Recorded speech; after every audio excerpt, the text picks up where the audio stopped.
Hi everyone, welcome to another video. Today I wanted to talk about something that really was a huge issue in my life for a long time. And that was the idea of wanting things to be different.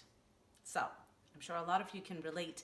There is a lady who I mentioned before. Her name was Pema Chodron. She's a Buddhist monk. She was sort of an American lady living in the States, had a really terrible event happen. She turned to Buddhism and became a monk as a way to find peace. And so she has been practicing that way, I believe, for 40 or more years now. She has some amazing quotes that I like to once in a while remind myself of.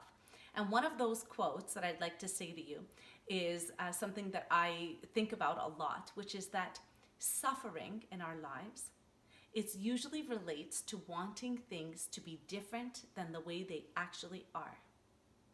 So that's really pretty big. Suffering, meaning any sort of angst, tension, conflict internally, often relates to wanting things to be different. I want my house to be different. I want my house to be more tidy. You know, this just can't be good enough. We keep fiddling with things. This has to improve. This has to get better.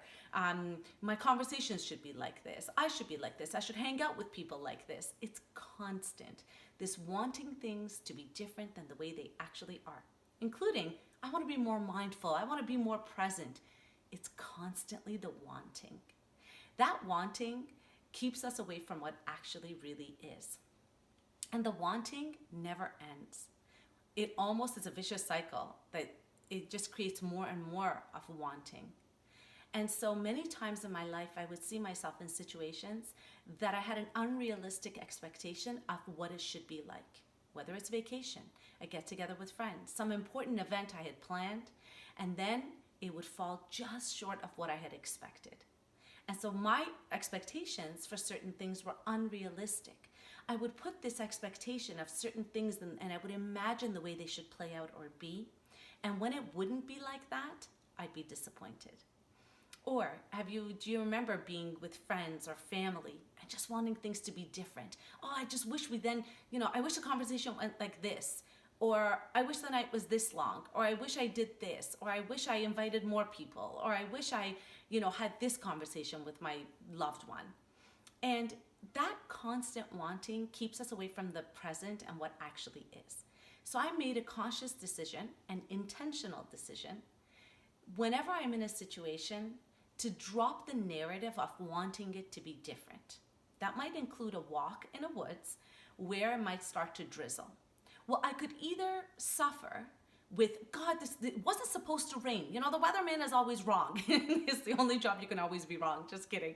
But, just always wanting it to be, it wasn't supposed to rain. And it's not supposed to rain on my walk.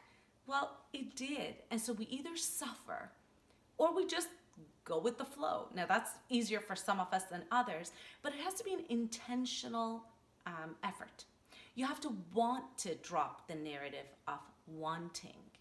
So next time you're in a situation where you catch yourself with the narrative in the mind of this should be different, then see and notice, be present and notice it come up, and then try to drop the narrative. If you see yourself then a million times in an environment or something that you don't enjoy, then you have the ability to reflect and change it. There's certain things you don't enjoy. You don't have to keep doing them. Like, you can't go on vacation with an unrealistic expectation that the weather's always going to be good. It won't. And so whether you suffer during your vacation because the weather was bad, or you just try to really be in the present moment with what is, sometimes the most beautiful things come up that you never expected. So what's helped for me is to drop the narrative. And so again, going back to what Pema Chodron said, is that suffering is always wanting something to be different than the way it actually is. So let's pay attention to all the times that we're wanting something to be different. Thanks so much, and I'll see you tomorrow.